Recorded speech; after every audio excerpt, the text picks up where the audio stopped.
جب امام منبر پر آ گیا ہے اس کے بعد جو آتا ہے مسجد میں وہ 2 رکعتوں سے زیادہ نہیں پڑھ سکتا، اس کو 2 رکعتوں سے زیادہ پڑھنے کی اجازت نہیں، اور 2 رکعتیں پڑھنے کے بغیر بھی اس کے لیے بیٹھنا حلال نہیں، وہ 2 رکعتیں پڑھے گا۔ مفتی عبدالرحمن عابد، اسلامک اسکالر۔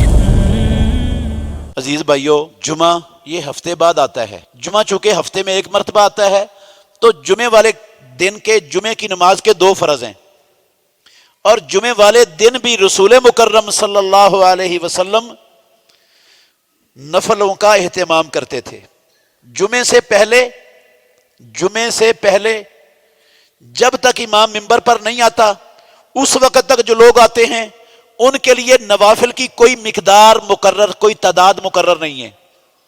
آپ 2 پڑھ کے بیٹھ جائیں، 4 پڑھ کے بیٹھ جائیں، 6 پڑھ کے بیٹھ جائیں، 10 پڑھ لیں، 50 پڑھ لیں، جتنی پروردگار آپ کو توفیق دیتا ہے امام کے منبر پر بیٹھنے سے پہلے جتنی پڑھنا چاہیں اللہ کے رسول نے آپ کو اتنے نوافل پڑھنے کی اجازت دی ہوئی ہے۔ نوافل نہیں پڑھنے، درود پڑھے محمد رسول اللہ صلی اللہ علیہ وسلم پر۔ یہ جمعے والے دن درود پڑھنے کی خصوصی تلقین کی ہے مدینے والے امام محمد رسول اللہ صلی اللہ علیہ وسلم نے۔ درود پڑھ کے تھک گئے ہیں، قرآن مجید کی تلاوت کریں، دوسرے اذکار کریں، انتظار میں بیٹھیں کہ امام آئے گا اور پھر ہم خطبہ سنیں گے۔ اور جب امام منبر پر آ گیا ہے اس کے بعد جو آتا ہے مسجد میں وہ 2 رکعتوں سے زیادہ نہیں پڑھ سکتا، اس کو 2 رکعتوں سے زیادہ پڑھنے کی اجازت نہیں، اور 2 رکعتیں پڑھنے کے بغیر بھی اس کے لیے بیٹھنا حلال نہیں، وہ 2 رکعتیں پڑھے گا بیٹھنے سے پہلے مسجد میں۔ اور جمعے کے بعد صحیح مسلم شریف کے اندر حدیث ہے، رسول اللہ صلی اللہ علیہ وسلم نے فرمایا من کان مصلیا بعد الجمعۃ فلیصلی 4، جو جمعے کے بعد، جمعے کے فرضوں کے بعد جو نماز پڑھنا چاہتا ہے وہ 4 رکعتیں پڑھے۔ ایک روایت میں لفظ ہیں اذا صلی احدکم الجمعۃ فلیصلی بعدها 4، رسول اللہ صلی اللہ علیہ وسلم نے فرمایا جب بھی تم میں سے کوئی بندہ جمعہ پڑھے تو جمعے کے بعد وہ 4 رکعتیں پڑھے۔ اور خود رسول مکرم صلی اللہ علیہ وسلم کے عمل سے بھی جمعے کی نماز کے بعد 4 رکعتیں پڑھنا ثابت ہے۔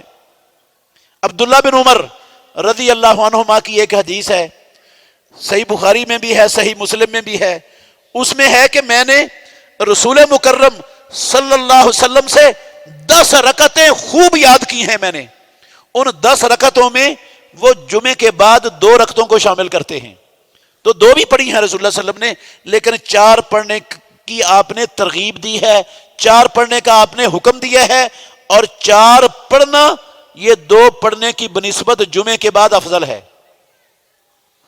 بعض اہل علم کا خیال ہے کہ اگر مسجد میں پڑھنی ہے تو 4 پڑھے گا بندہ، اگر گھر جا کے پڑھنی ہے یہ جمعے کے بعد والی نماز رکعتیں تو پھر گھر جا کے 2 پڑھ سکتا ہے۔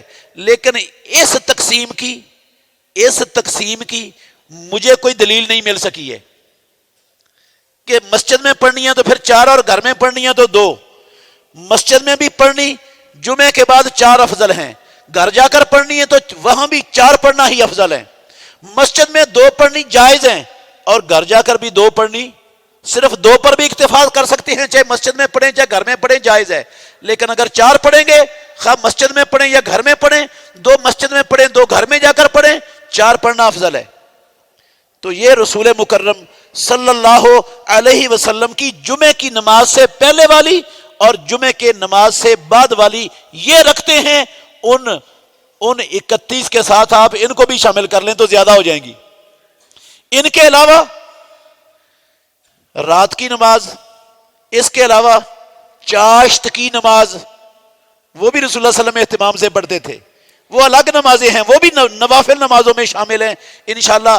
چاشت کی نماز کیا ہے، اوابین کیا ہوتی ہے، اشراق کس کو کہتے ہیں، ان کے کیا احکام ہیں، وہ بھی انشاءاللہ الرحمن ان کی تفصیل بھی آپ کے سامنے رکھیں گے۔